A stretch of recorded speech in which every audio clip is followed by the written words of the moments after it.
welcome to a special edition of the Valley Sports Telegram Roundup. What we're doing today, Kenny and I are going through the brackets. They were released over the weekend, and we're going to give you a little primer before all the playoff games. We're going to go through these brackets, give you a few thoughts, and in the end, we will give our predictions on how we see these brackets breaking down and who we think will take each of the 5 championships, including 8-man.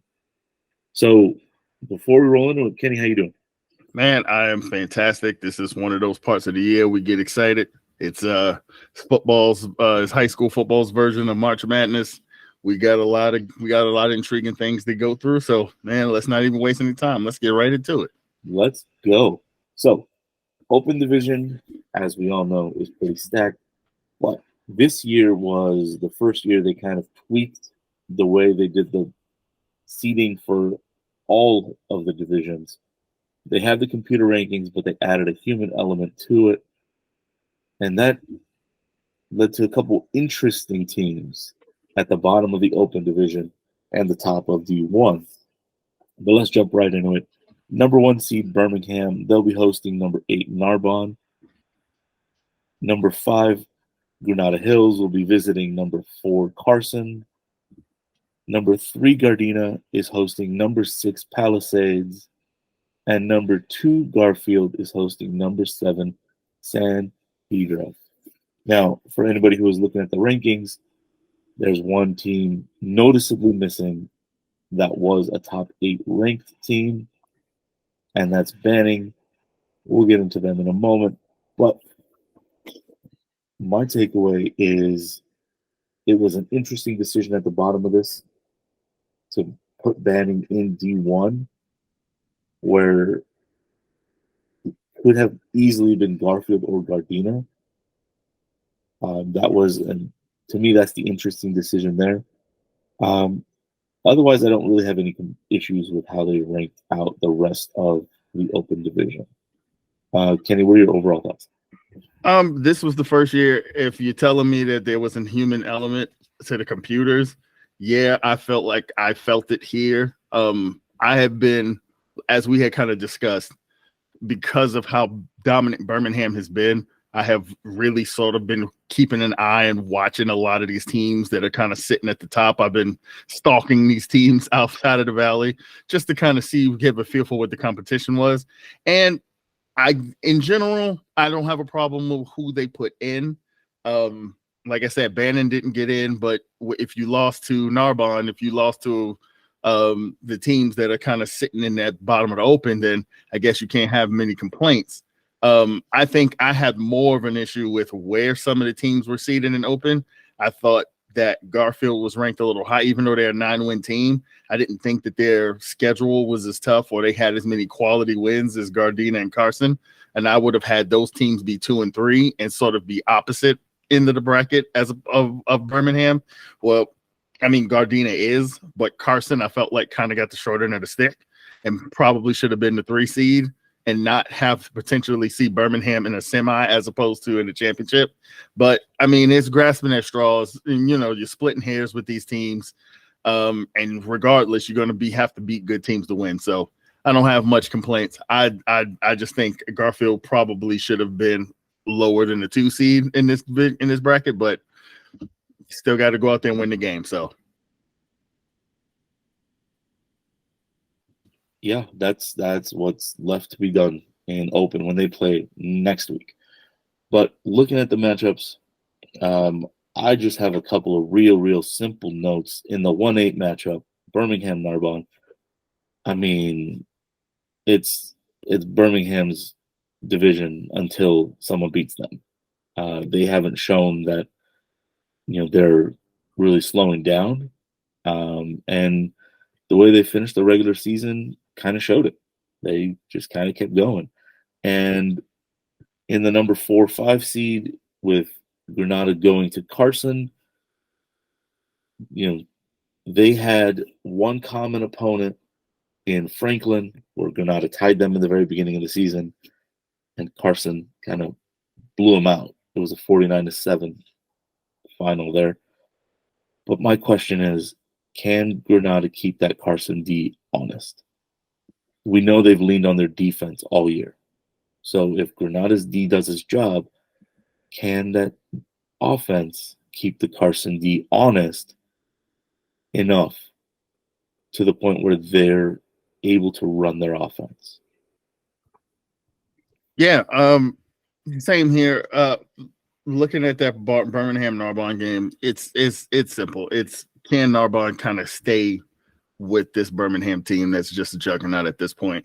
They're going to need tremendous quarterback play from Brandon Tolson, their quarterback, who's played well at times, but the consistency wasn't there against the better teams. But they are a talented bunch. They're here for a reason. So Birmingham's just going to have to make sure they watch out in that game. And another point I'll add on top in that Granada Hills and Carson game, it's also going to come down to what's the health status of Carson's quarterback. Lincoln Iacopo got hurt in the second to last game against Gardena. And their offense looked very different. It looked very one-dimensional. There was no balance. And the thing about Granada Hills defensively as well is if they can put you in a box and know what you're going to do, they're so stout up front and they got so much speed on the back end, they can make life miserable for a team on offense. Jerry Misa-Lafleur is Carson's sort of bell cow, heart and soul, do everything player, but he's going to have 9 men in the box on him if that quarterback is not healthy enough to play, which could be problems for Carson in this game against a really, really tough Granada Hills team. That is kind of what we've come to know about the Highlanders this year. So now moving into the D1 bracket, this one has just the two matchups that we're really focused on here out in the Valley. But there's some good ones throughout. And so I'll give a full rundown of the bracket before we kind of take a peek at the Valley games. Number 1, Banning is hosting 16 Santee. I'm going to skip the next one. Number 5, Dimely is hosting 12 Legacy. El Camino is a 13 seed. They'll be visiting number 4, Dorsey. 3, Crenshaw has 14 Marquez coming in. Number 6, Venice will be hosting number 11, Huntington Park. Number 7, Hamilton will be hosting number 10, King Drew. And number 2, Franklin has number 15, Manual Arts coming in. The one I skipped is probably going to be our main focus when we send out our reporters. Number 8, Cleveland is hosting number 9, Kennedy, in a rematch of their Week 0 contest. Both of these teams have gotten a lot better since then. So that's going to be a big one there. Kenny, what are your takeaways looking at this bracket? Looking at this bracket, I think the bottom half of the bracket, which don't really have any of our Valley teams, I think that end of the bracket really, to me, comes down to 2 teams. Crenshaw and Franklin kind of are head and shoulders above the rest of those teams on the bottom half. I think it's going to come down to them. I think the top half of this bracket, where we do have some of our Valley teams, I think is where there lies the most opportunity to go far. And you have several options that you wouldn't be shocked if they went that way. Cleveland and Kennedy are both 2 very strong sides. Kennedy has gotten stronger as years gone along and sort of kind of cut their teeth against tough teams, even in their non-league, to kind of prepare them for the postseason. So I do think the winner of this game between these 2 Valley schools has a really good shot to go as far as they want in D1.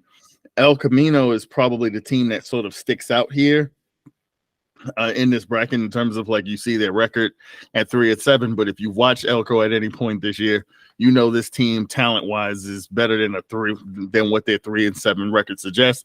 Their record is 3-7 because they play in, if not the hardest, the second hardest league in all of the city section, and that's going to put losses on you when you're playing against top competition all the time. So that team is also dangerous, and they could I could see a scenario where they pull the win on the road, the upset on the road at Dorsey. And if they're able to do that, the sky could be delivered for them. So it's going to be interesting to see how it plays out, especially with those three teams from the Valley sitting on the top side of the D1 bracket. And before we move into D2, I just had a couple of notes. The real kind of thing I look at in that Kennedy-Cleveland matchup is Cleveland needs to be able to control the pace of the game, because as much as Kennedy can throw the ball, they will run it down your throat and run it around you. And so Kennedy, whichever team controls the pace of this game, will be the team ultimately to come out on top. And with the El Camino Dorsey, I honestly, like you said, I look at it, if El Camino can play a clean 48 minutes, then they have a chance against anybody. So that'll be kind of what we're looking for them there. And then we'll move into the D2 bracket. This is where but one second before you move to D2, Isaac Delgado is a name that's going to be big here. Their quarterback for Cleveland, because that we know that Cleveland roster is talented, but you're playing a sophomore quarterback who's going to get his first taste of being at the helm. Yes, he was part of the Granada Hills team that won the D1 championship last year, but really they sort of moved away from using him at quarterback.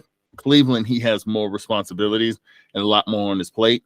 They're going to need him to play well, because any team that Cleveland sees starting with Kennedy is going to key on Corey Hall. They're going to key on Donovan Powell. They're going to need him to be a playmaker and get balls to those other guys too. So he might be a big X factor in how far Cleveland can actually go in D1, because they have the talent to go far. They're going to need that quarterback, that young quarterback, to kind of take a step in maturity too. Well, if he's banged up like he kind of was in the regular season finale, Dominic Fuentes can go. Yeah. He's a freshman, and he showed it last week in that matchup. You know, he was able to find his key weapons in key points to get them that win in the finale. So both of these two young quarterbacks are gonna, one of them, whichever one plays, is going to have to, you know, kind of step up with a little bit of poise in some very, very high pressure moments if Cleveland is going to go far. So on that, now we'll roll into D2. Like I was saying, this is the bracket that has the most Valley teams and Valley matchups. And it starts right at the top. Number one, Arleta. They had a really strong East Valley League season, going undefeated. They'll be hosting 16 Bernstein.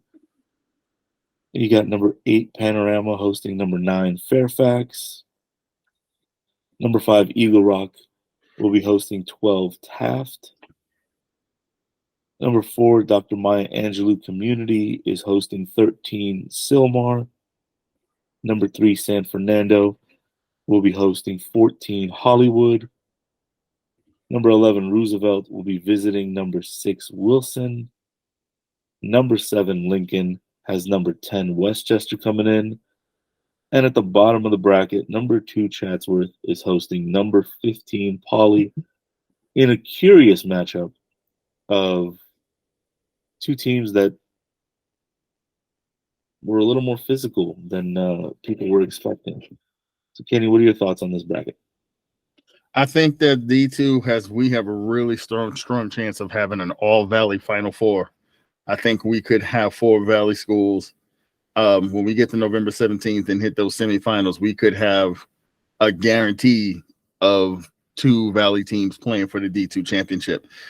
If for no other reason, yes, this is the bracket with the most participants. This is the bracket where we have the most, only 2 games in the first round don't feature a team from the Valley.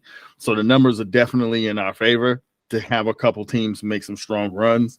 Obviously, when you look at the top side of the bracket, it's stacked. We have a really good Arleta team. We have potential for an Arleta Panorama matchup in the quarterfinals, which would be really, really intriguing.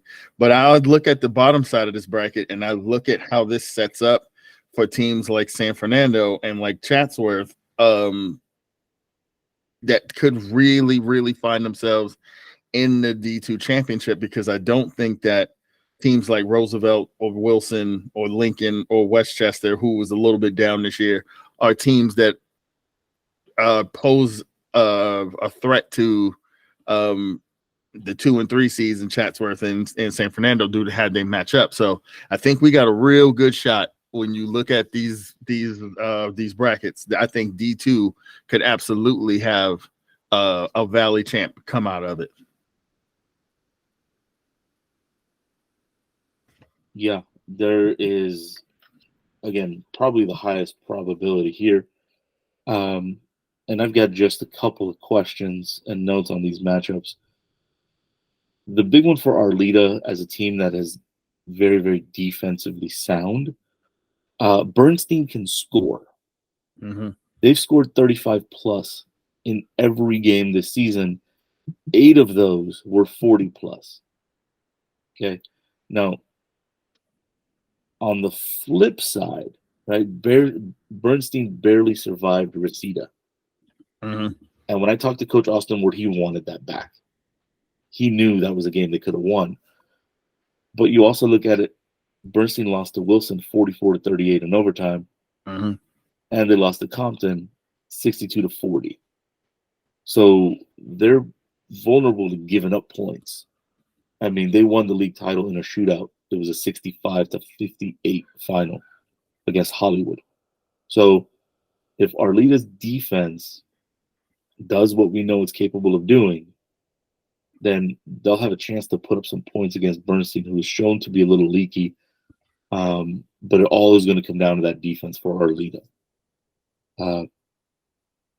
Panorama, Fairfax, I went through their common opponents, and it looks like Panorama might have their hands full. When you look at kind of how it shook out, yes, they went 4-0 against common opponents, both teams. But Fairfax came out kind of on a more dominant end on the scoreboard. So that's something to look at. But we know Panorama was dealing with some injury issues, and it looks like they might be starting to kind of come back to health. So I think that's going to be a really, really tight matchup for the full 48. Yeah. Mm-hmm. No, for sure. And styles make fights. I watched a bit of Fairfax this year, and they are a team that wants to, they want to open it up. But sometimes that plays into the hands of a team like Panorama, because we know what they have the ability to do, which is kind of mash it at you and grind up clock and put together 5, 6, 7-minute drives. And if your offense can't see the field, it makes it harder for you to put up points. But that's not to sell Fairfax short. They, like I said, they play teams on the other side of the city that sort of kind of rough you up and beat you up a little bit. So they'll be prepared for the moment, but it's all going to be on how Panorama, like we kind of talk about, controlling the pace of the game. If you can put drives together that end in points, you put so much pressure on the team having to come on the road and beat you.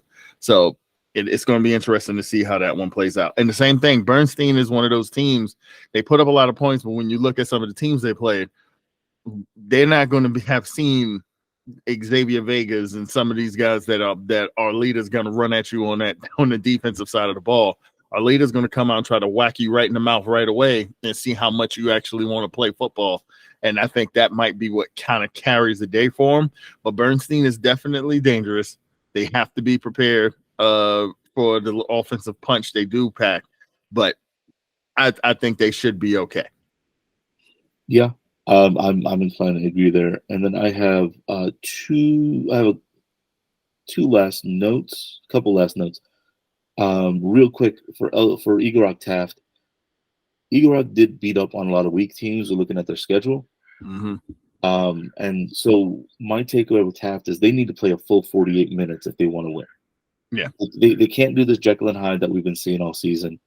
If they play a full 48, I think they have a good chance of taking out Eagle Rock. Yeah. For Silmar, they're in for a really tough challenge because this Maya Angelou Community High School, they beat Santee, who's in D1 this year. Mm-hmm. Yes, they're number 6. They're still a D1 team, and it was a pretty comprehensive win. And Hollywood should kind of pressure the Tigers, but they did lose to Chavez, so they are human. Yeah. Hollywood is one of those weird teams. They put up points, but then there were games when they ran up against some teams that kind of could provide resistance. They sort of kind of shrank a bit.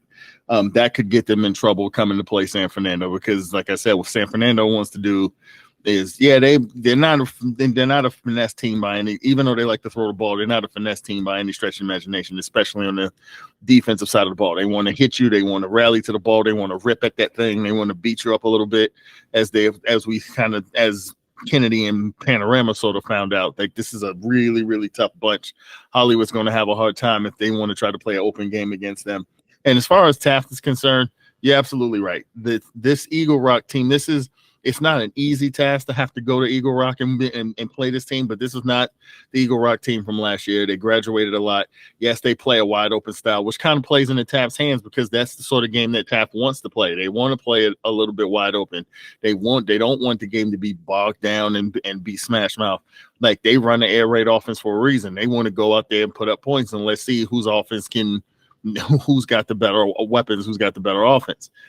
If they cannot make the simple mistakes, which is putting the ball on the ground, throwing silly interceptions. Sometimes the team's gonna make a play on you, but not throwing the ball in the double coverage, triple coverage, and things like that.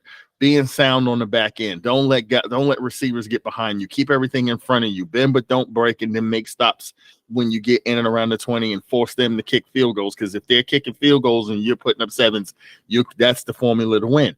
So this is absolutely a winnable game for Taft. That team is really, really talented, but the inconsistency. We saw it when they played Elko. They looked like world beaters in the first half and fell apart in the second half. They've got to put 4 quarters together because the time is now. These seniors want to win something on the way out the door. They got to put it all together now. I have a suspicion. I think they will. I think they've learned some things about themselves down the stretch, having to play in the West Valley. We often see that with teams in the West Valley. The teams at the bottom of the West Valley get into the D2 or D3, and then they just kind of wreck shop when they get there. I think Taft has the potential to be a bracket wrecker because this team is honestly D1 talent, just D2 consistency this year. And I couldn't have said that any better myself. That's literally exactly what we have with Taft. So that will take us into we touched on a little bit in depth of Chatsworth and Pauley. So that'll take us into the D3 bracket, which also has quite a few Valley matchups. It has five total matchups versus the 6 in D2. And those 5 are really interesting when I look at them, but we'll go from top to bottom. D1, first seed, top seed, is Bell. They're hosting Diego Rivera. You got LA going into Fremont. Verdugo Hills is hosting Marshall. That's a 5 and 12 matchup. Number 4, Jordan is hosting 13 Monroe. You got 3 Chavez hosting 14 Van Nuys. Number 11, Grant is visiting number 6, Southeast. Number 10, North Hollywood is traveling to number 7, University. And at the bottom of the bracket, number 2, George Washington Prep is hosting 15 Hoglands. I think just like in D2, there is a pretty straightforward path if one or two of these Valley teams kind of puts it together to make a big run at the D3 title. Kenny, your thoughts? I think when I look at the bottom of this D3 bracket, because D3 is just such that all of these teams that are here can all beat each other. I'm talking about from the 1 versus 16 matchup to the 8-9 matchup.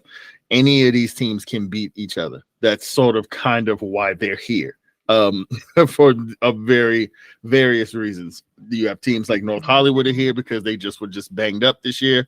Probably should have been a shoe-in at a bare minimum to be a D2 team, but sort of kind of ravaged with injuries and depth issues, and you kind of end up falling here because of some of the games they dropped. Chavez, another team that's building and building and building, looked like they were ready to break through, and then some things just sort of kind of fell apart. That kind of told you that those young players might not have been ready for the bigger moments just yet. And now they're here in D3. Same thing. We talked about Verdugo Hills, up and down. It was a roller coaster with Sean Jackson's bunch all year long. Monroe, really good defense, really, really struggles on offense, which makes it hard for you to win games, but absolutely deserve to kind of still be in this playoff mix. So there are so many teams here that you can see. Even a team like Bell, who's the number one seed. This was a team that gave Panorama a run for their money in D2 last year. And there's still remnants of that team that are still here. So any of these teams you could see. I'd go as far as to say even the bottom of this bracket, I think that there's a possibility we could see the lower seeded teams all pull upsets in the first round. I think that is a very realistic possibility when you look at all of these teams and all of these matchups. Hawkins is much better than they probably were going to be giving credit for. So they could go. George Washington Prep is a tough team, but if they don't bring their best effort, they could get beat. Van Nuys has sort of shown us that they're tougher than we thought they were coming into the season. They took their lumps in the Valley Mission playing against the better teams, but that's going to make you better. And Chavez has been inconsistent at the end of the year. So even though I love Chavez, this is a matchup that makes me nervous. Same thing, Grant, that young bunch that for half the season it looked like they knew what the hell they were doing, all of a sudden got towards the end of the season and started to look competent. Now you have a team like Southeast who graduated and lost a lot from the last year's team. That's a game that Grant can win. North Hollywood, if Jalen Bird is on the field in any form of capacity, you can get beat by this North Hollywood team in any given week. So I think this division, this bracket is going to be so crazy. I think we're going to see all sorts of wild games here. I can't wait to see it. Oh no, you're right on. I'm with you 100%. I got a couple notes though on this, and we can go back and forth if necessary. Mm-hmm. So here's the thing: in that 5-12 matchup, Verdugo looked strong in their last two games. Their defense seemed to have come back, and that tells me, that Sebastian Herarte is healthy. He's back. The offense started to kind of click together, which tells me the quarterback is probably healthy again after injuring his shoulder early in the season, very early. So if Verdugo Hills is healthy, I think they can beat this Marshall team because Marshall has given up 40 points in 4 straight weeks. And Verdugo's defense has not been an issue this season. It's their offensive inability to take care of the football ever since they lost their quarterback.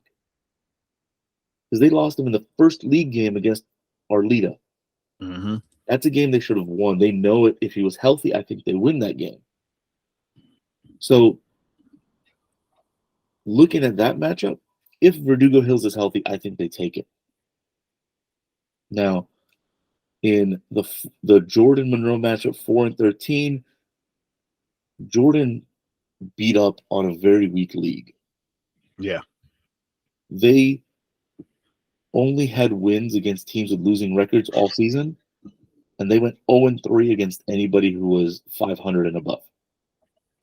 So if Monroe comes aggressive and puts the pressure on Jordan, I could see them pulling the upset in terms of seeding. Southeast and Grant, to me, yeah, like you said, this is a huge toss-up. My question is how much has this young Grant team learned this season to take into the playoffs? And on the 7-10 matchup, University was stomped in a very strong league. They got beat up on. So they can take their lumps.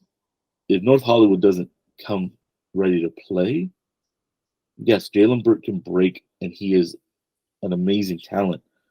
But this Uni team played in a very strong league, and if they're coming in here looking like if you're not ready to play, we're going to beat you up. So that's an interesting one. I think North Hollywood needs to stay focused for a full 48. And Chavez Van Nuys, what more can we say? Chavez has been up and down, wildly inconsistent from game to game. So if they bring it, I could see them going far. If not, Van Nuys very well could pull the upset. They've had a very resilient year this season. Yeah, no, yeah, I can't disagree with any of that. A lot of this is going to come down to who can sort of kind of just find that consistency here. That's all it's going to come. The team that gets there.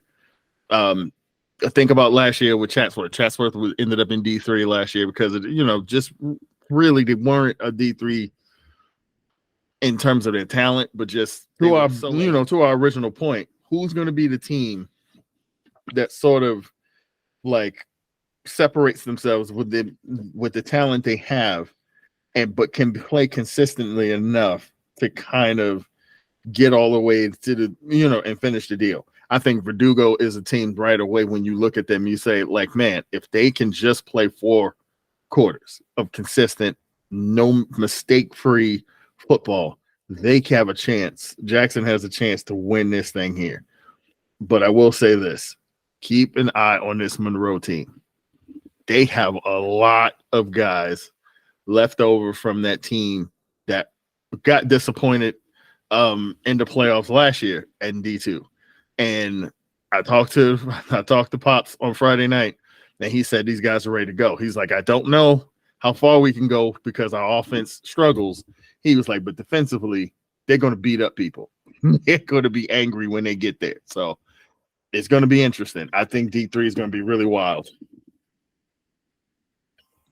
It very, very much has that potential to be. And so before we jump into going through our brackets with our predictions, we got an 8-man to look at because these boys bring it as well. Number 1 seed, you have Fulton.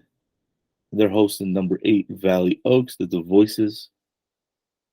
Sherman Oaks CES is traveling to USC Hybrid. Animal Robinson is hosting East Valley. And New Designs University is hosting Discovery. I mean, this looks pretty straightforward to me. I don't really think there's going to be too much in terms of, upsets and whatnot at the top of the bracket, but it's definitely, I can see a couple really big matchups in the first round and down in the championships in a few weeks. There's the thing. Let's call a spade a spade. This 8-man bracket is all about, is there anybody here that can stop Fulton? I have a number. My initial feeling would be no. I have a number that I'm going to put out when we go through the brackets by numbers after we finish breaking down this bracket. But Fulton has been such a dominant 8-man team that it feels a little bit like a formality that they're going to get to the championship, but you still have to go out and play these games. The team that's intriguing, if there is a team, because they haven't played them this year, and they played a pretty tough schedule playing against like Southern Section type 8-man teams, is New Designs, University Park. But like I said, it's just there's a mystery there because they they're common opponents. They didn't beat up those teams the way Fulton sort of did, but you just never know. Like I said, styles make fights. If they can get there, you got to get there. If you can get to the dance, if you can get to the championship game against Fulton, then we'll kind of see how they sort of match up. But to me, it's all about Fulton and can they get it done again? Yeah, and that'll be something we can talk about when we get to our bracket breakdown. But you've got, like you said, you've got some by the numbers for us. So let's jump in, and then after that, you and I will give our bracket predictions.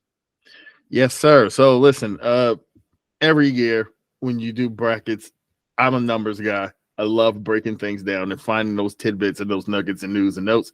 And as we kind of go through the playoffs and progress, I'll be doing this every week with going through numbers or interest and facts and factoids that you want to know, everything that's going into the week and everything that we've already seen. So I have numbers that are just sort of a general overview of what we have heading into this postseason tournament. We got to, obviously, we talked about, we got 23 schools across the 5 playoff brackets, which is an incredible number. Congratulations to all the teams that got in. Division II has the most teams with 7. D3 is a close second with 6.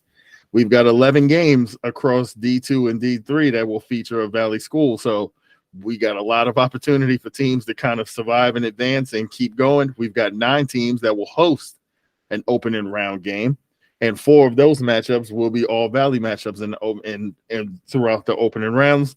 We've got 1 in 4 different divisions. We've got obviously number 9 Kennedy at number 8 Cleveland in D1, Poly versus Chatsworth in D2, Van Nuys and Chavez in D3, and we've got Voices and Fulton in 8-man when they get ramped up. 4 reigning city champions looking to repeat because the Valley kind of did their thing last year. We're coming back strong again this year. Another interesting number, 40. 40 was the number of points Birmingham surrendered, and a 40-35 loss to Fairfax in the quarterfinals of the Open Division playoffs in November 17th, 2017. That's the last time a city team has beaten Birmingham, just to give you an idea of how dominant this team has been. The 38-game win streak they're on. Now, they're not closing in on LaSalle up north anytime soon with that 150-game streak. But nonetheless, 38 wins is impressive nonetheless. And the last number I have for you is 45.2. That is Fulton's average margin of victory versus the opponents that are in the 8-man bracket that they have played against. This team has not just won this year, but they have dominated a lot of these teams. That's why it feels like them appearing in the championship is a formality. But like I said, keep an eye out on that new designs team on the opposite side of the bracket. That might be a team that could give them some trouble. We'll see. And those are the opening round brackets by numbers. I'll be updating that every week as these games unfold and letting you know where we are with interesting tidbits that you need to know. All right. That was interesting. I mean, 42.5 win margin. That's crazy. Yeah. Unheard of. And to think that we are currently 2 weeks away from a full 5 years of Birmingham not losing to a team in the city. Yeah, that's why you got to give them their props. You got to give them all the credit in the world in terms of what they have done and how they've dominated. And they've sort of kind of created a culture in the city section where teams that's the team that they're shooting for, and you have to build your programs to try to take them down because nobody's been able to. So, I mean, congratulations to them. Hopefully they can keep it going. Yep. It'll be, I mean, we'll find out next week when they take on Narbonne. But we have brackets to break into and give our predictions. Okay, I'm going to have you start with your open bracket. Who are your 4 teams getting into the semifinals? Man, 4 teams that I have getting into the semifinals. I ended up, after agonizing a bit on some of these, I ended up going chalk. Birmingham, I think, is going to beat Narbonne. I just don't think Narbonne is really built. They're built to kind of give them a little bit of trouble, but I just think Birmingham is too strong in all phases. I think they move on. The quarterback issue has me leery about Carson, which is unfortunate because I felt like they were one of the teams that had sort of been building to this moment to kind of take a shot at knocking Birmingham off. But you can't do it without a quarterback because we know Birmingham's got 2 that they can run at you. I think that injury to their quarterback is might be detrimental and is going to be the difference between 2 teams that I think are kind of similarly built. And I think that gives Granada the edge on the road. On the bottom end of the bracket, I think Gardena beats Palisades. This Gardena team is just they're balanced. They can beat you in any myriad of ways. And I think Garfield, while I did think that they were seated a little high, I thought they should have been the 4 or 5 seed, just based on the teams that they had beaten. I do think they're strong enough to beat San Pedro. So I've got Birmingham, Granada in the semis. I've got Gardena and Garfield in the other semi in the open. Similar, close. Yeah, I think Birmingham, again, like we said when I was going in the overview of this, until someone beats them, this is, Birmingham's going to go over. So I have them over Narbonne. Initially, I did have Carson over Granada, but with that injury situation, and it seems like that quarterback is not going to be able to go. We don't have any final word here. We don't. Yeah. There is no injury report in high school football. So going to assume that he is hurt still. And in that case, I think Granada's defense is going to overwhelm that Carson front. And I mean, come on. We've talked about that defense. And so I have Granada over Carson. I actually have Gardena over Palisades. And looking at Garfield, I think because they probably should have been a little lower. I have them getting upset by San Pedro. It's going to be a close matchup, but I've got San Pedro going over. So Birmingham Granada in the first semi and Gardena San Pedro in the second. Yeah, absolutely. And as far as the semis are concerned, yeah, Birmingham is just too strong. We saw when Granada played them this year. Because Granada runs that double wing and Birmingham just knows how to defend it because they have the bodies up front to kind of not allow lanes to open for those tremendous Granada running backs. I just think it makes it a tough go trying to score with Birmingham. So I have Birmingham winning that matchup in the semis and moving on to the championship. And in the other semi, I just think Gardena is just going to be too much. Gardena is too much for Garfield. I think Gardena is going to breeze into the championship game as well. Yeah, I've got the exact same thing. I think Gardena cruises in the semi, and Birmingham is kind of built to beat up on Granada this year, and it's rough for that Granada team coming off of that D1 title last year. But based on the way they went heads up earlier this year, I can't see Granada Hills pulling an upset this year. So I got Birmingham and Gardena in the championship. And before I kick it to you, I have Birmingham continuing their undefeated streak, even though Gardena really thinks they can be the team to knock them. I think Birmingham keeps it. Well, this is where we go head to head because I am actually going to go the other way. Yeah, that ain't going to make me popular in these parts because they got ears everywhere listening to this stuff. But at the end of the day, the only team that I've seen this year that you could take the uniforms off of Birmingham and put them on them and you'd still think it was Birmingham in terms of the size and the physicality they present up front is this Gardena team. I think it's going to be a classic matchup. I think it's going to be tooth and nail. I just think that this Gardena team has shown that this might be, if there's going to be a time that a team knocks them off, this might be the time. So I think Gardena is going to win. I think it's going to be a close one, but I'm going to give Gardena the edge and as my open champs. And the streak will end at 40 on the dot. Ooh, boy, that's going to be fun. But those games kick off next week. This week is the D1 and 2 and 3. So we'll start with the D1 bracket. I have Banning going over Santee. Banning is a team that believe they could have been open. If it was purely computer rankings, they would have been an open team. So I've got Banning going over Santee.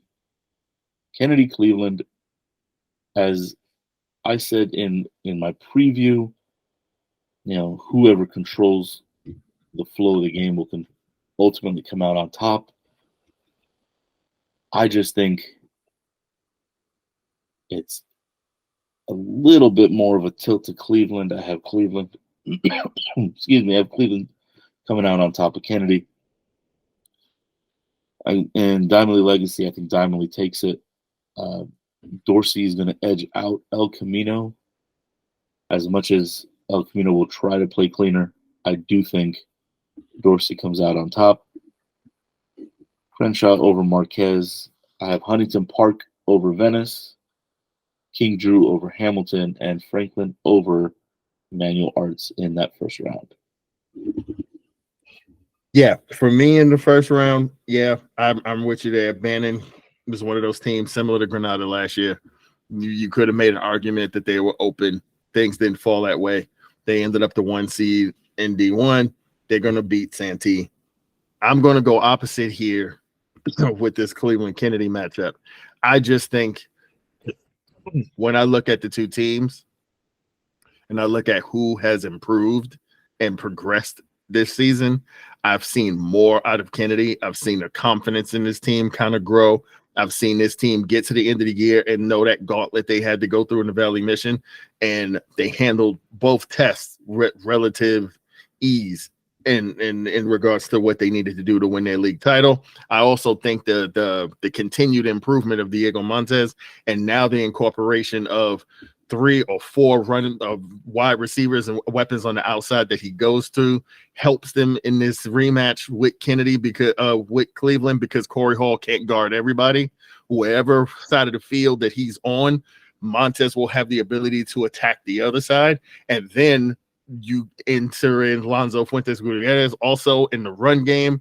When as soon as the box is not stacked, then he starts running all over the place. I just think this thing is a recipe that sets up that Kennedy might be able to kind of steal one here on the road because they're the team that's sort of ascending. So I'm going to go with Kennedy and a close one, maybe by a field goal, wins that game. Diamond League, that's a team full of dogs. They're going to beat Legacy. Dorsey, Elko, the inconsistency will get them. They can beat Dorsey. I've seen Dorsey. We watched Dorsey play Granada this year. Elko can absolutely play with them. The question is, are they going to be consistent enough to beat a Dorsey team that got better this year? I don't think so. I think this is where the road ends for them. I got Dorsey going. I got Crenshaw, Venice, and I have Franklin beating Manual Arts, and I actually have King Drew beating Hamilton. I think there's something to be said about that King Drew team still having pieces from that team that made a nice run last year in D2. I think that they've sort of shown you that they're a little bit better than they were last year. I think Hamilton's been inconsistent. I think they'll go on the road and win that game. So Bannon, Kennedy, Diamond Lee Dorsey, Crenshaw, Venice, King Drew, Franklin in the second round. I did say King Drew over Hamilton, right? I think so. I think that's what you said. So if I misspoke earlier, it's right here. It's King Drew over Hamilton. Now, in the quarters, I've got, as we said, I had Banning Cleveland. I actually have Cleveland going over Banning. Okay. I think that is one of those games where similar to what we saw last year, where Corey Hall just did everything and put the team on his back and scored 6 of the 7 touchdowns in that game. I think this is a similar game. Now, here's my big thing, is they have some young pieces that are living trial by fire. Yeah. And I think they can show up. And spoiler alert, it's not only Banning that Cleveland beats. So I have Cleveland over Banning, Diamond Lee over Dorsey. That's a close matchup. I have Crenshaw over Huntington Park, and I have Franklin squeaking past King Drew to get into the semis. So that's Cleveland, Diamond Lee, and Crenshaw, Franklin in the semis for me. Yeah, the bottom half of my bracket is the same. I have Crenshaw, Franklin, and that bottom side as well. Top side, obviously, I had Kennedy against Bannon. I think this is maybe the way the road ends for Kennedy. I wasn't strong on that. I wanted to give them 2 rounds in D1. I think what they've done this year and accomplished this year as a program tells you that they're ascending. But this might be where the road sort of ends. I think that Bannon team might be a little bit too tough. And like I said, Diamond Lee is a team that I just what I saw from them this year, they've got there's some juice to them. So I got them going over Dorsey. So I got Bannon and Diamond Lee in the semis. I got Crenshaw Franklin in the other semi. All right. So the semis and the finals for me. I have Cleveland going over Diamond Lee. I really think there's momentum built. If they get past Banning, there's enough momentum, and this team has enough belief to get over Diamond Lee. And that's going to be a tough challenge, though. They're going to need all hands on deck for that battle. Mm-hmm. But I think they do it. And then in Crenshaw Franklin, I have Crenshaw getting over Franklin. And then I took the homer pick in the championship because if I have Cleveland in there, I might as well make them win. I've got some belief in them.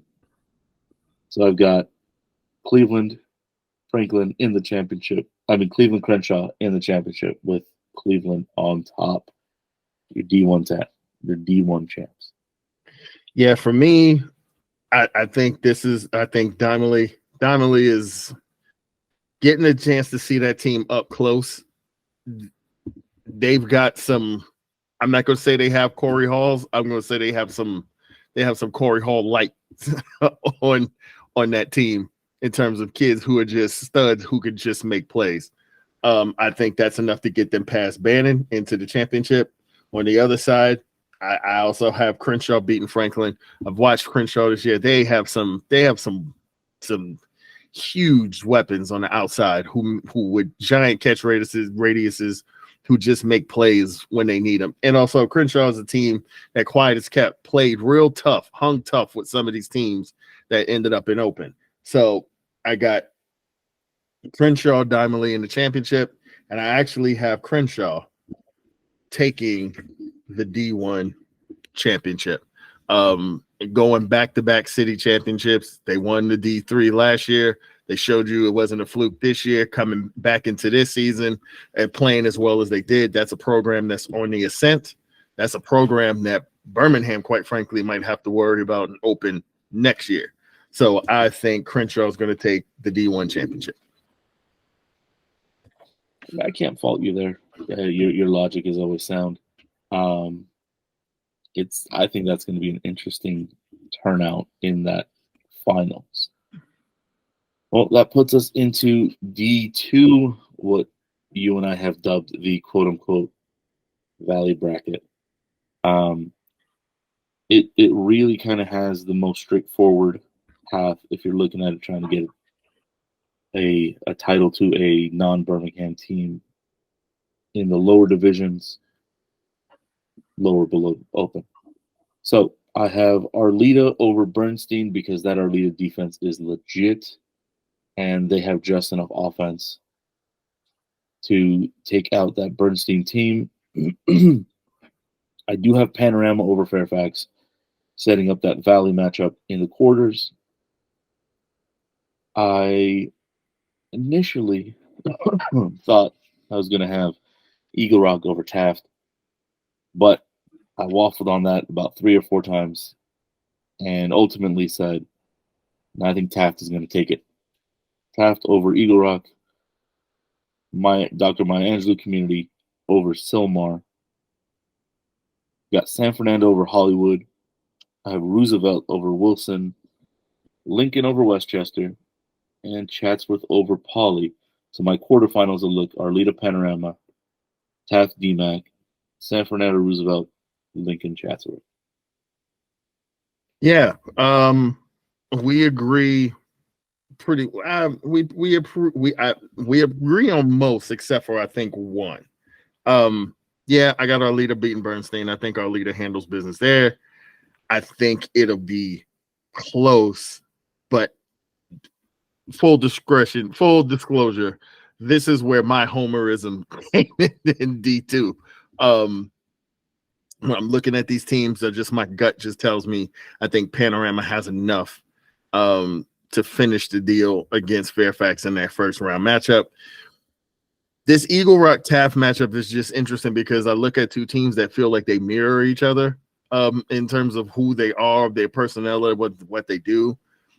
But this also feels like one of those games that reminds me of Cleveland, the Cleveland boys basketball when they got into the playoffs last year, where I'm like, man, okay, their first round matchup seemed really tough, but because of how that team was sort of built and the teams that were going to be laid out in front of them, that if they won the first matchup, they might have been able to win a couple of rounds, which they did.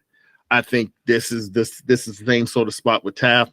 I think they go on the road. They beat Eagle Rock. I got Sylmar playing tough because that's a tough team. But I think it's going to be a tough ask for them to go to DMAC and win that game. So I got DMAC winning. San Fernando is going to beat Hollywood. Like I said, they're going to punch Hollywood in the mouth, and Hollywood's going to realize it's a lot harder to score on some of these tough, gritty Valley teams, as they found out when they played Chavez earlier this year. I got Wilson handling business. I know you picked the upset there. I just think that Wilson's run game is too sound. They're going to eat up the clock on that game. I think they'll survive Roosevelt. I got Lincoln taking down Westchester, and I got Chatsworth. Chatsworth's just that run game. Isaiah Ramo is just going to be a little too much. Even though it's sneaky, I wouldn't be shocked at an upset if somehow Poly was able to pull together these games. But I just think realistically, this Chatsworth team is just too physical. They're going to win. So Arleta Panorama, Taft DMAC, San Fernando Wilson, and Lincoln Chatsworth for me in the quarters. All right. And so the quarterfinals with Arleta and Panorama. I have Panorama going over Arleta. I think as much as Arleta's defense is that strong, I think Panorama's that well rounded on both sides of the ball. They had a bit of a rough season in the regular, but I think they take care of business against Panorama. I know we think Taft might go a couple rounds, but I actually have DMAC over Taft. This one was a hard one for me.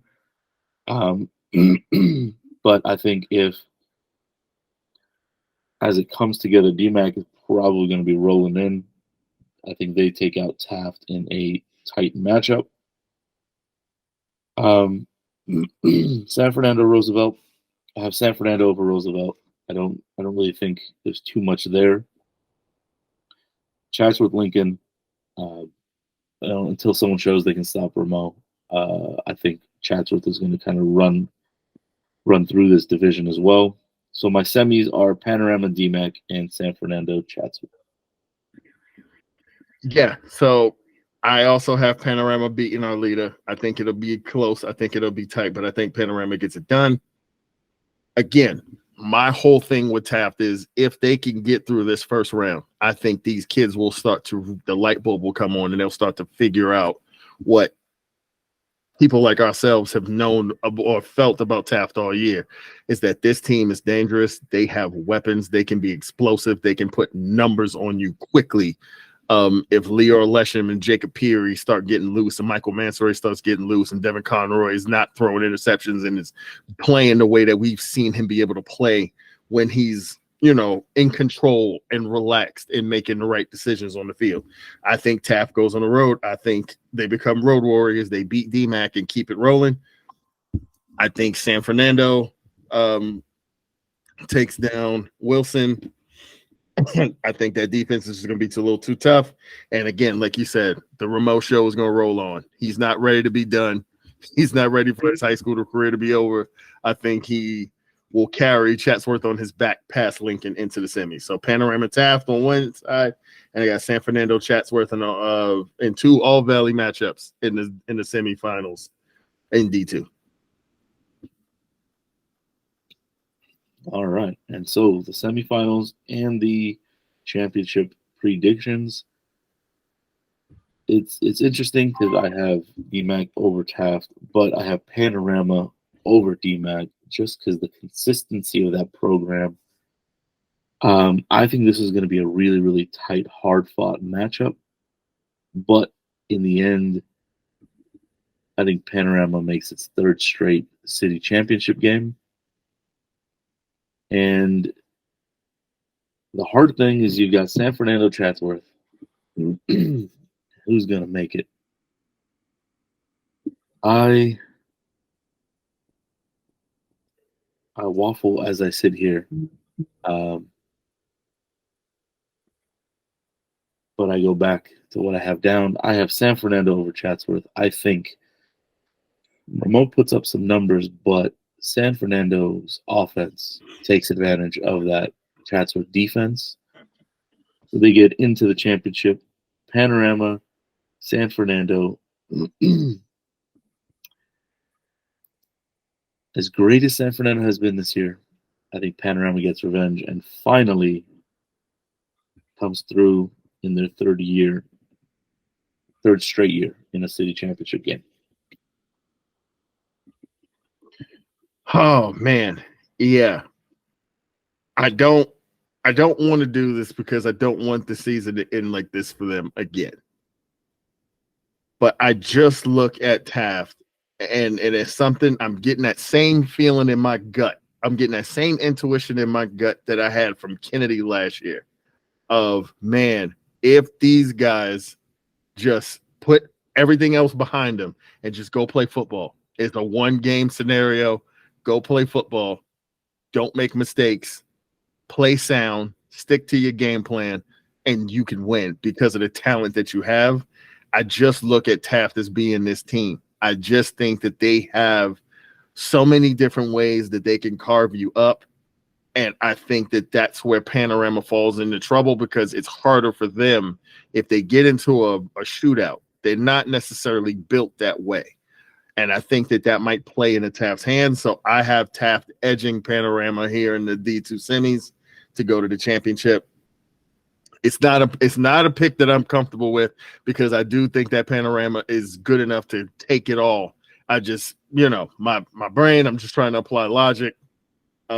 I just think that Taft might edge them out in that matchup. On the other side, similar to what you said, the San Fernando offense can put up points. But the thing that makes them the most dangerous and makes them such a danger to taking this championship is defensively, they take the ball. They force you to make turnovers. When the first guy comes in on Remo, there's two more coming, and the fourth guy that's coming, he's coming to rip that ball out if Remo is trying to fight for extra yards. That's been San Fernando's specialty this year. They take the ball from people. They create extra possessions for themselves and put you behind the 8 ball. So I think that's what's going to be the difference. I think they force Chatsworth into some turnovers, and that's how they can get past them. So I have a Taft San Fernando championship, and I'm going to go with Taft taking the entire thing. If they get this far, it would have been an exercising demons from this season and having instilled the belief in these kids that they can beat anybody that lines up in front of them. And if they get to this championship, they might not just win it, they might run away with it and kind of set them on a trajectory for what they're going to want to do next season. So I got Taft taking the D2 championship. All right. And that brings us into the D3 bracket. And, like we said, we've got quite a few Valley matchups here as well. So let's jump into it. 1-16 is Bell and Diego Rivera. Like we said, I have Bell over Diego. I've got LA over Fremont. And then I've got number 5, I've got Verdugo Hills over Marshall. I actually have Monroe over Jordan. I've got Chavez over Van Nuys. I have Southeast over Grant. University over North Hollywood. And George Washington Prep over Hawkins. So in my quarters, it's Bell in LA, Verdugo Monroe, Chavez Southeast, Uni, and GWP. Yeah, I got Bell. I got Bell in Los Angeles winning their matchups. I got Verdugo Hills to handle in Marshall. I also have Monroe pulling the upset on Jordan. I think they're just going to make that game ugly. I got Chavez. I'm going to trust Chavez this week. I'm going to trust Chavez to get the win over Van Nuys. I actually have Grant pulling the upset on Southeast. I kind of like how this team has looked the last couple of weeks down the stretch. I think they can steal a game in the first round at Southeast. And you know what? And I'm gonna trust North Hollywood. I think Jalen Burke can steal you a game. I think he can get you one. I think he's that special of a talent. I think they'll go in university and they'll find a way to just scratch and claw one out. And then I got GWP beating Hawkins. So Bell, LA, Verdugo, Monroe, Chavez, Grant, and NoHo GWP in the quarters. All right. And now for the quarters, I've got Bell over LA. I have Verdugo over Monroe for the second time in 4 weeks. Because again, I think the offense is healthy and that Verdugo defense is healthy enough to cause havoc against a Monroe offense that has been shaky. I've got Chavez Southeast. I have Chavez going over Southeast. I actually trust Chavez putting it together for a few weeks, getting into the semis, and I have GWP over Uni. So that's Bell and Verdugo in the semis and Chavez GWP. Yeah, I got Bell over Los Angeles. I waffled a little. I waffled on this one. Is I had to scratch out. I had to throw away another bracket and get another one to start over because I didn't want it to look ugly with all the scratching out I was doing. Ultimately, I think I'm going to give Monroe the win over Verdugo. I think it's going to be ugly. I think it's going to be like a 10-7 win if Monroe wins. So I got Monroe winning. I got Chavez winning over Grant. I think that if they get another shot at Grant, I think they'll get their revenge for how the game went in the regular season matchup. So I got Chavez winning there. And then I got GWP beating NoHo. I think that's where the road ends for North Hollywood.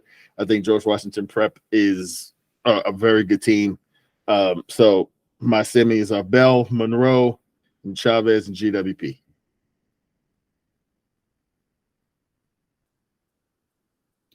And then I'll give you my championship. And in the championship, I think that's where the road ends for Monroe. I just don't think they can. I don't think they can win the championship with having that lacking on the offensive side of the ball. So I think this is where the road ends. I got Bell, and then I got GWP knocking off Chavez. So I got Bell and GWP in the championship, and I got Bell taking the D3 championship. And I mean, I think with Verdugo getting on a roll, getting into the semis, I think they take out Bell in a tight matchup. And then I've got GWP over Chavez. I don't really know if they can pull that one off. I don't think they have enough offense to really do that. But in the championship, I have Sean Jackson finally getting ring number 8. And Verdugo Hills is your D3 champions. Yeah, call me a homer. I've got Valley teams in a bunch of the championships. But in looking at the breakdowns, these teams really are good enough to pull it off. So that's where we're at through open until D3. In the 8-man, Kenny, you and I have talked about how this really seems almost like a foregone conclusion, even though they got to play the games. I think Fulton is really kind of the team that's going to ultimately just power through. Fulton's over Valley Oaks. I think Socius, Sherman Oaks CES ekes it out over USC Hybrid, and that's a rematch of these two programs, which is probably the tightest matchup there. I think Animo is over East Robinson, and New Designs is over Discovery. And I'm just going to roll through to the finals here. And then I think New Design over Animo, Fulton and New Design in the finals.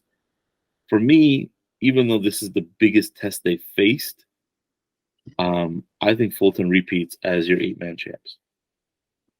Yeah.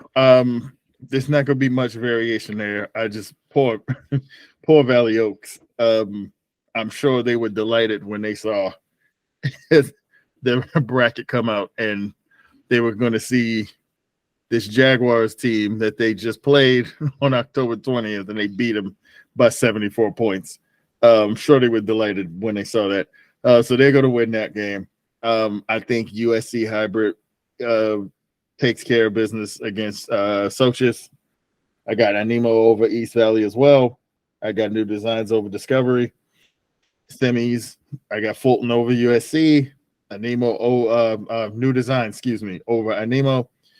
And yeah, I think they'll get more of a test than they've seen this season in terms of Fulton. This will be the best team they've played, quite frankly, since they played Faith Baptist earlier this year. But I think they're just too strong. I think Fulton repeats as the 8-man champs.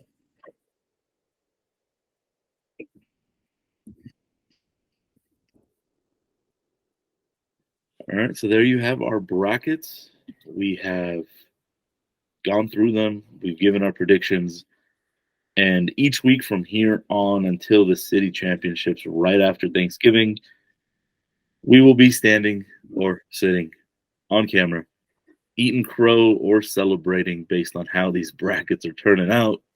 Mm-hmm. I know Kenny will be keeping track, and we're just excited for this time of year as we roll into the playoffs.